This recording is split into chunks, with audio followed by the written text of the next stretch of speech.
Halo teman-teman, assalamualaikum warahmatullahi wabarakatuh. Welcome back to my YouTube channel. Nah, kali ini Mimin akan berbagi info seputar cara melakukan pendaftaran secara online untuk seleksi penerimaan Polri di tahun 2023 ini. Cara hitung nilai UN atau ijazah, kemudian cara upload berkas, dan cara verifikasi. Tidak perlu berlama-lama lagi, langsung saja kita masuk ke pembahasan.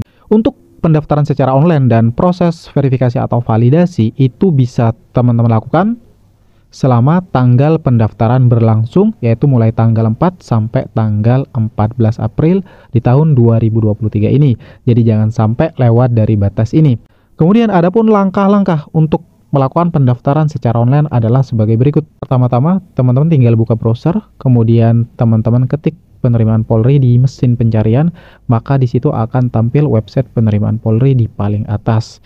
Nah, teman-teman tinggal pilih atau klik, maka akan tampil tampilan website penerimaan Polri seperti ini. Nah, di sini ada jalur Akpol, Bintara, maupun Tamtama. Nanti teman-teman itu tinggal pilih kira-kira jalur mana yang mau teman-teman ikuti. Yang pertama ada jalur Taruna Akpol, jadi teman-teman tinggal klik atau pilih jalur Akpol apabila teman-teman itu mau mendaftar di jalur Akpol. Kemudian teman-teman tinggal klik atau pilih di jalur Bintara Polri apabila teman-teman itu ingin mendaftar di jalur Bintara Polri. Nah, di jalur Bintara Polri ini ada 4 kategori. Yang pertama ada jalur Bintara PTU, yang kedua ada jalur Bintara Brimob, kemudian yang ketiga ada jalur Bakomsus Tenaga Kesehatan atau Nakes, dan yang terakhir ada jalur Bintara Polair. Kemudian apabila teman-teman itu mau ikut atau mendaftar di jalur Tamtama, teman-teman tinggal pilih di jalur Tamtama Polri. Nah, di sini ada 2 pilihan atau kategori. Yang pertama ada Tamtama Brimob, yang kedua ada Tamtama Polair. Nah, di sini Mimin kasih contoh, misalkan di sini Mimin mau mendaftar di jalur Bintara Polri, di jalur Bintara PTU. Nah, Mimin tinggal klik tombol daftar untuk melakukan proses pendaftaran secara online. Selanjutnya, teman-teman akan diarahkan ke form registrasi peserta. Nah, di sini ada peringatan, sebelum Anda melakukan pendaftaran secara online, pastikan Anda melengkapi berkas persyaratan pada link berikut. Nah, download berkas ini digunakan untuk teman-teman mendownload format surat-surat atau blanko, contoh surat permohonan menjadi anggota Polri, terus surat pernyataan, persetujuan, perjanjian ikatan dinas, daftar riwayat hidup, dan lain sebagainya. Tinggal download di download berkas ini. Nah, kalau sudah dirasa semua berkas itu sudah lengkap, teman-teman langkah selanjutnya tinggal mengisi registrasi peserta ini. Yang pertama, teman-teman itu pilih jenjang pendidikan. Nah, di sini contohnya Mimin pilih jenjang pendidikan itu pendidikan terakhir adalah lulusan SMA atau SMK atau sederajat. Apabila teman-teman itu di jalur kuliah atau sarjana, nanti tinggal pilih di jalur kuliah atau perguruan tinggi. Kemudian teman-teman isi data diri teman-teman. Nah, di sini ada NIK atau KTP. Jadi di NIK KTP itu ada nomornya, bisa teman cek. Kemudian waktu penerbitan EKTP. Nah, ini juga ada di KTP, kurang lebih ada di bawah foto, itu teman-teman tinggal isi. Kemudian untuk file keterangan Disdukcapil, ini tidak perlu teman-teman isi apabila teman-teman itu sudah memiliki KTP. Nah, ini biasanya digunakan untuk teman-teman yang tidak memiliki KTP. Jadi surat pengganti KTP sementara nanti diupload di sini. Atau apabila KTP teman-teman itu bermasalah, misalkan tidak terdaftar KTP-nya atau undefinite, nah, teman-teman itu bisa melakukan upload di sini. Nah, ini khusus KTP yang bermasalah atau bagi teman-teman yang belum mempunyai KTP. Jadi bagi teman-teman yang sudah mempunyai KTP, ini tidak perlu upload berkas ini. Kemudian teman-teman itu isi nama lengkap teman-teman tanpa gelar. Ini gelar biasanya khusus lulusan diploma atau sarjana. Contohnya seperti ini. Kemudian isi jenis kelamin, pilih. Kemudian tempat lahir, kemudian tanggal lahir, kemudian golongan darah, kemudian agama. Selanjutnya, teman-teman itu pilih jenis pekerjaan. Apabila belum atau tidak bekerja, ya tinggal ditulis belum atau tidak bekerja. Apabila mau dikosongi, itu tinggal diisi strip seperti ini. Kemudian status kawin, belum kawin, kemudian tinggi badan, misalkan di sini contohnya 170, berat badan contohnya 69. Kemudian suku.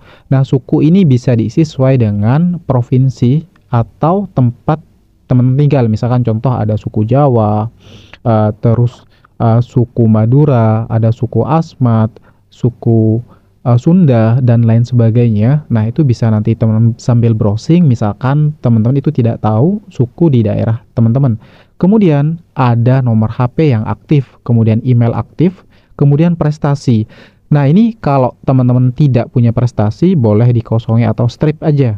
Atau misalkan teman-teman itu punya, tinggal ditulis juara 1, misalkan contoh juara 1 bulu tangkis tahun 2020.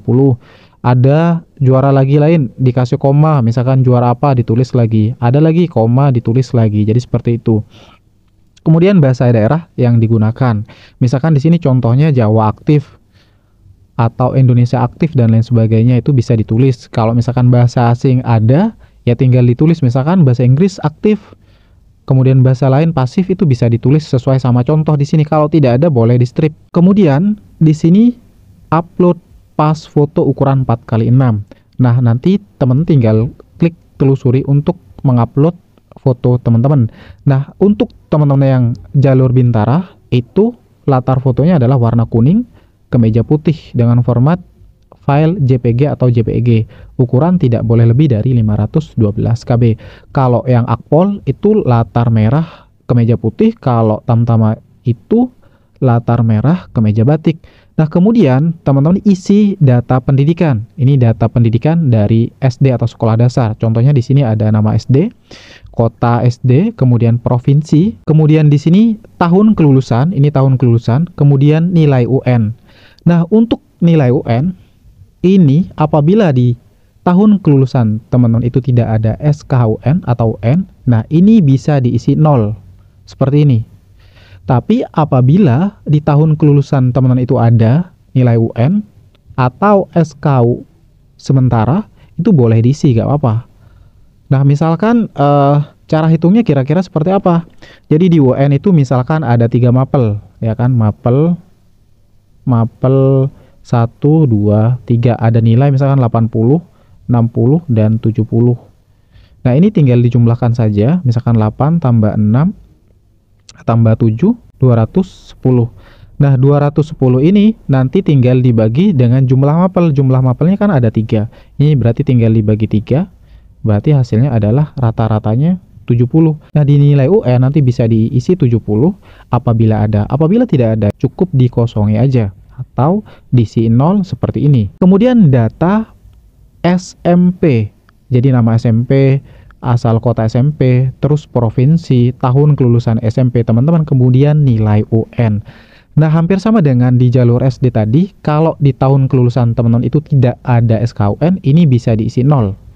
Apabila di tahun kelulusan teman-teman itu ada SKUN, ya tinggal dihitung, jadi sesuai sama mapel. Nah, intinya kalau teman-teman ragu untuk nilai UN SD sama SMP, ini bisa dikasih 0 karena ini nanti bisa diedit. Kemudian data pendidikan SMA teman-teman, nama SMA teman-teman, pendidikan umum, terus jurusan saat SMA itu apa, kemudian di situ kota, provinsi, tahun kelulusan, misalkan contohnya di sini tahun 2020, terus nilai UN. Nah, nilai UN ini bagi lulusan tahun 2020, 21, 22, dan 23 ini diisi 0. Artinya untuk isian angka itu diisi 0 kalau misalkan nggak ada, tapi untuk isian huruf itu diisi strip kalau misalkan tidak ada atau mau dikosongi. Kemudian nilai rata-rata. Nah, di nilai rata-rata ini itu bagi teman-teman yang lulusan tahun 2020 sampai tahun 2022, untuk nilai rata-rata yang dipakai itu adalah rata-rata ijazah.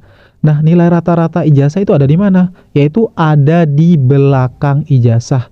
Teman-teman bisa cek di paling bawah, misalkan rata-rata ijazah di situ teman-teman rata-ratanya dapat 85. Nah, itu yang ditulis. Berarti di sini diisi 85.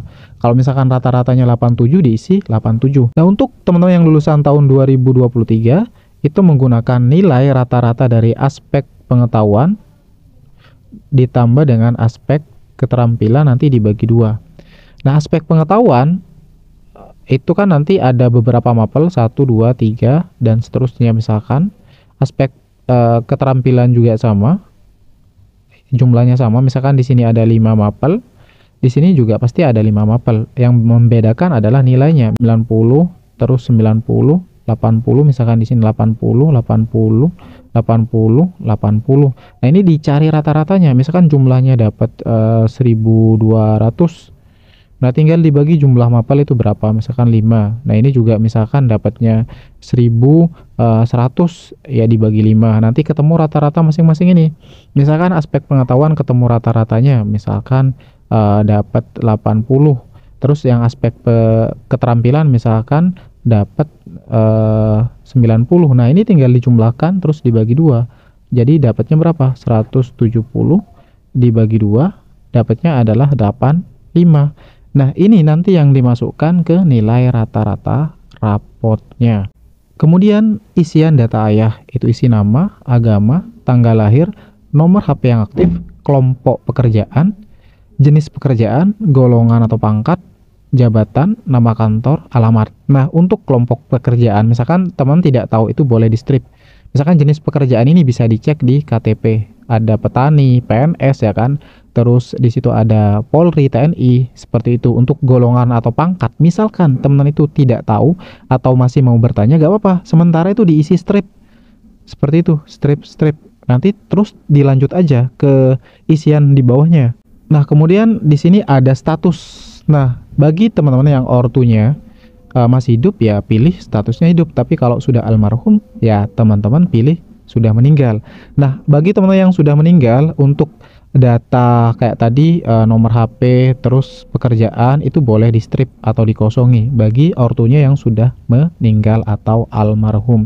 Data ibu juga sama, misalkan nama, tanggal lahir, terus agama, terus nomor HP, kelompok pekerjaan, jenis pekerjaan. Misalkan di sini kan ada di KTP, di sini kan di KTP itu mengurus rumah tangga atau ibu rumah tangga, atau misalkan petani, pekebun, dan lain sebagainya. Jadi yang nggak tahu itu bisa di strip. Jadi yang nggak ada itu di strip. Jadi misalkan seperti ini. Terus status, jadi hampir sama dengan isian ayah tadi. Misalkan hidup, dipilih hidup. Kalau udah almarhum ya tinggal pilih sudah almarhum. Kemudian bagi teman-teman yang menggunakan wali, nah untuk data ortu itu tadi tetap diisi. Jadi tambahnya nanti tinggal menggunakan data wali, ya diisi data wali. Bagi teman-teman yang tidak menggunakan wali, ya ini udah langsung dikosongi aja. Ini nggak usah diisi, nggak masalah. Langsung lompat ke bawah, geser ke bawah. Nah, bagi teman-teman yang menggunakan wali, nah ini baru diisi dari nama, tanggal lahir, agama, nomor HP, pekerjaan, jenis pekerjaan, golongan pangkat, jabatan. Ini diisi semua. Kalau nggak ada ya di strip model kayak gini, nggak apa-apa. Terakhir adalah data pendaftar. Di sini data pendaftar itu teman pilih dari Polda mana. Misalkan di sini ada Polda Jambi, ini contoh. Polres mana, Polres ini. Dari kemudian akun sosmed, misalkan Facebook, kalau nggak ada dikasih strip kayak gini. Twitter kalau nggak ada dikasih strip. Instagram kalau ada ya tinggal ditulis. Sosmed lainnya nggak ada dikasih strip. Nah, apabila semuanya sudah lengkap, semuanya sudah diisi, walaupun tidak lengkap sebenarnya nggak masalah. Nanti bisa diperbaiki atau ditambah. Seperti itu. Jadi kalau udah semuanya udah diisi, teman-teman tinggal klik tombol daftar. Nah, apabila teman-teman ketika klik tombol daftar itu mental atau tidak menuju ke username atau password, berarti di situ ada data yang kurang atau belum diisi. Nanti teman tinggal cek atau scroll ke atas. Biasanya itu data kayak nomor HP, terus kayak tanggal lahir kadang atau pendidikan. Itu biasanya lupa gak dipilih. Nah, itu tinggal dicek aja di situ. Nanti biasanya ada tanda warna merah kok. Misalkan ada di bagian mana yang belum terisi. Nah, kalau udah tinggal klik daftar. Kalau sukses, teman-teman akan mendapatkan yang namanya username dan password. Nah, ingat, kalau udah sukses, silahkan teman-teman username dan password ini langsung difoto atau dicatat atau di save. Jadi jangan sampai hilang, harus buru-buru. Karena kadang kalau lewat HP itu pendaftarannya kadang error atau kadang ke refresh, itu bisa nanti ini hilang. Kalau udah hilang, teman-teman lupa mencatat ini, bahaya. Nanti teman tidak bisa login ke akun teman-teman. Jadi alangkah lebih baiknya pastikan dulu jaringannya aman, terus usahakan lewat dari laptop atau HP ya biar tampilannya lebih besar kayak gitu. Lewat dari HP sebenarnya nggak masalah untuk daftar online-nya, tapi memang prosesnya akan lebih lama. Jadi terkadang error itu bisa disebabkan karena teman-teman itu terlalu lama mengisi biodata tadi. Terlalu lama ngisinya, akhirnya apa, error, karena kan banyak yang akses. Kalau udah di bagian bawah, misalkan udah sukses tadi, itu ada menu bagian login, ada download persyaratan, dan download nomor registrasi online. Oke, aku jelaskan satu persatu dari ketiga tombol ini. Yang pertama, untuk download berkas persyaratan tadi, untuk tombol itu untuk mendownload berkas belangko-belangko surat-surat, contoh surat permohonan, surat pernyataan, persetujuan orang tua, dan lain sebagainya. Contohnya seperti ini. Kemudian untuk download nomor registrasi pendaftaran online, itu khusus nomor pendaftaran secara online-nya. Nah, ini bukti pendaftaran kalau teman-teman itu sudah terdaftar di website penerimaan Polri. Nah, ini form registrasi pendaftaran online-nya. Nanti di sini ada nomornya, nama teman-teman, dan tanggal pendaftarannya kapan. Nah, misalkan kayak tadi kan contohnya mendaftar di jalur Bintara PTU, jadi keterangannya nanti Bintara PTU. Kemudian untuk tombol login itu digunakan untuk login seperti ini. Jadi kalau teman-teman mau login, ya masuk ke website penerimaan Polri, nanti login, nanti masuk ke menu login. Di sini tinggal masukkan username dan password yang sudah didapat tadi. Ingat jangan sampai salah. Lebih satu spasi itu ngaruh. Artinya harus sesuai dengan username dan password yang ada. Tidak boleh ada spasi. Kalau udah username dan password dimasukkan, tinggal klik login.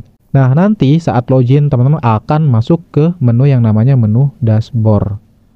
Jadi di menu dashboard ini teman-teman bisa juga mendownload nomor registrasi pendaftaran online tadi, atau download berkas persyaratan yang dibutuhkan bisa juga melalui menu dashboard. Kemudian ada menu biodata. Nah, biodata ini itu adalah isian dari identitas diri atau data dari teman-teman, dari isian tadi nama, terus isian data orang tua, pendidikan yang udah diisi tadi di pendaftaran secara online. Nanti ada di sini semua, misalkan dari foto, dari tadi asal Polda, Polres, nama sosmed. Nah, ini ada di bagian menu biodata. Nah, misalkan ada data yang mau dirubah di biodata, teman tinggal pilih atau tulis. Misalkan di Facebook mau ditambah nama Aziz, misalkan contohnya. Ya udah, misalkan udah ditambah, nanti setiap ada perubahan atau yang dirubah, teman-teman tinggal klik tombol update biodata. Tujuannya apa? Biar biodata yang tadi teman-teman ubah atau ganti atau perbaiki itu tersimpan. Makanya aku tadi bilang misalkan ada data yang tidak tahu, itu boleh dikasih strip. Itu untuk isian huruf. Kalau isian angka itu diisi dengan 0 yang nggak tahu. Jadi nanti kan masih bisa diperbaiki dengan cara update biodata. Untuk di menu berkas itu khusus teman-teman upload berkas persyaratan setelah melakukan pendaftaran secara online. Nah, ini upload berkas teman-teman harus lakukan sebelum melakukan proses verifikasi atau validasi ke Polres. Jadi teman-teman itu harus mengupload berkas terlebih dahulu. Yang pertama ada kartu tanda penduduk. Jadi scan KTP asli dari teman-teman, ukuran maksimal itu 2 MB. Jadi jangan sampai lebih. Formatnya apa? Format PDF. Jadi formatnya itu biasanya PDF. KTP peserta. Kemudian scan kartu keluarga atau KK asli. Itu scannya format PDF juga maksimal kurang lebih 2 MB, jangan sampai lebih. Kemudian scan akte kelahiran format PDF juga jangan sampai lebih dari 2 MB. Nanti teman tinggal upload, ditelusuri ini upload. Kalau udah klik tombol simpan. Nah, klik tombol simpan. Nanti datanya biasanya ada di sini, ada nama di sini. Ada nama.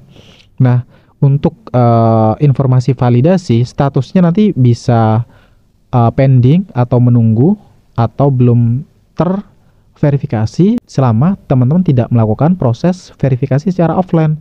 Maka status di sini itu akan tetap sama nanti. Misalkan belum terverifikasi kayak gitu. Artinya teman-teman belum melakukan verifikasi secara offline atau datang langsung ke Polres setempat. Kemudian berkas berikutnya adalah ijazah pendidikan terakhir. Kalau teman lulusan SMA atau sederajat, itu yang diupload di sini adalah upload ijazah bolak-balik. Artinya ada di lembar pertama dan di lembar kedua, kan formatnya PDF. Bisa halaman pertama, halaman kedua yang di-scan depan dan belakang kalau ijazah. Nah, bagi teman-teman yang masih belum lulus, kalau yang masih kelas 3 SMA atau lulusan tahun 2023, itu yang di-scan adalah raport. Di raport dari semester 5, nilai yang dipakai adalah aspek pengetahuan dan aspek keterampilan. Itu yang di-scan, nanti di-upload di sini di ijazah. Jadi uploadnya di sini untuk scan raport. Nah, untuk scan masalah raport ini ada beberapa Polda yang menganjurkan apa? Yang di-scan itu mulai dari biodatanya, kemudian nilai aspek pengetahuan tiap semester. Ada yang seperti itu dari semester 1 sampai semester 5. Ada yang cukup upload biodata sama aspek pengetahuan dan keterampilan di kelas 3 semester 5 aja. Ada yang seperti itu. Nah, untuk upload nggak masalah sih, teman-teman itu tinggal upload biodata dan nilai aspek pengetahuan dan keterampilan di semester 5-nya saja nggak masalah. Nanti kalau misalkan ada perbaikan dan lain hal, itu akan ada keterangannya di sini. Oleh panitia akan dibilang, oh kamu ini rapotnya kurang misalkan. Ini harus di-scan dari kelas 10 sampai kelas 3 atau kelas 12, kayak gitu. Nanti akan dikasih tahu. Nah, kemudian ada transkrip nilai. Nah, transkrip nilai ini kalau teman-teman lulusan SMA itu tidak perlu. Tapi kalau yang lulusan diploma atau kuliah, ini transkrip nilai ini wajib diupload. Jadi uploadnya di sini. Ini khusus lulusan diploma atau sarjana. Kalau yang SMA ini nggak perlu upload transkrip nilai, itu nggak perlu.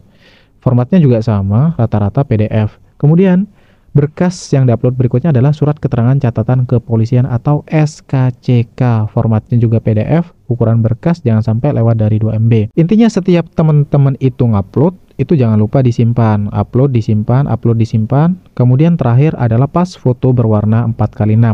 Nah, untuk Bintara umum itu biasanya warnanya warna kuning, latar kuning, kemeja putih, format JPG atau JPEG. Jadi ukuran maksimalnya itu jangan sampai lebih dari 2 MB. Nanti tinggal telusuri, upload dan simpan. Nah, nanti kalau udah tersimpan di sini namanya akan berubah sesuai sama nama file teman-teman, misalkan foto, SKCK, transkrip, ijazah dan lain halnya. Apabila misalkan data yang teman-teman upload di sini ada yang salah atau tidak sengaja ke-upload berkas lain, teman-teman tinggal telusuri lagi. Misalkan di sini yang salah upload adalah SKCK. Jadi tinggal klik telusuri lagi, kemudian nanti simpan. Nah, untuk mengeceknya nanti bisa dicek di sini. Nanti nama filenya terlihat di sini, file yang sudah diupload. Nah, itu tinggal diklik aja. Nanti akan tampil tampilannya apakah benar yang diupload itu ijazah atau foto atau SKCK dan lain sebagainya. Jadi kurang lebih seperti itu. Kemudian langkah selanjutnya ketika teman-teman itu sudah melakukan pendaftaran secara online dan upload berkas, yaitu lakukan verifikasi atau validasi secara offline dengan datang langsung. Ini tidak boleh diwakilkan dengan membawa berkas-berkas persyaratan yang sudah ditentukan. Seperti yang sudah Mimin jelaskan tadi, itu berlangsung selama proses pendaftaran dari tanggal 4 sampai tanggal 14. Saat verifikasi atau validasi, kira-kira apa saja yang akan dicek? Di sini yang pertama akan dicek seputar vaksin, biasanya dicek. Jadi vaksin ini akan disesuaikan. Misalkan di persyaratan itu vaksin COVID-19 minimal dosis ketiga atau booster pertama. Nah, apabila yang masih belum cukup umur mungkin nanti akan disesuaikan. Kemudian ada rekam wajah atau face recognition.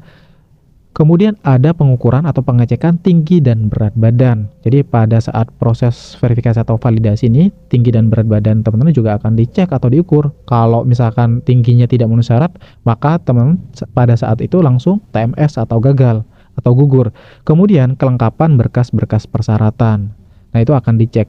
Nanti pada saat proses verifikasi atau validasi ini, semisal ada berkas yang masih kurang, ya teman-teman masih ada waktu untuk memperbaiki. Jadi waktunya yaitu dari tanggal 4 sampai tanggal 14. Misalkan nanti ada yang salah atau kurang, ya teman-teman harus balik lagi. Bisa balik dalam satu hari itu atau bisa balik keesokan harinya dan lain sebagainya. Jadi jika semuanya sudah dirasa lengkap, nanti teman-teman itu akan mendapatkan nomor ujian atau nomor dada. Nah, nomor ujian atau nomor dada ini yang nantinya akan teman-teman gunakan selama proses seleksi atau selama proses tes. Nah, apabila nanti teman-teman itu ada kendala atau hal yang belum jelas atau yang mau ditanyakan seputar tahapan seleksi, pengurusan berkas-berkas, cara daftar online dan lain sebagainya, teman-teman bisa sambil bertanya ke panitia atau Panbanrim, Polda atau Polres teman-teman masing-masing. Karena terkadang untuk masalah tata cara atau aturan penyusunan berkas administrasi itu terkadang ada beberapa perbedaan aturan atau kebijakan di tiap Polda atau tiap Polres. Nah, itu aja yang bisa Mimin share di video kali ini. Semoga infonya bisa bermanfaat. Apabila ada hal yang mau ditanyakan, silahkan teman bisa DM ke IG ataupun bisa tinggalkan komen di kolom komentar dalam video ini. Kurang lebihnya Mimin minta maaf. Wabillahi taufiq wal hidayah. Assalamualaikum warahmatullahi wabarakatuh.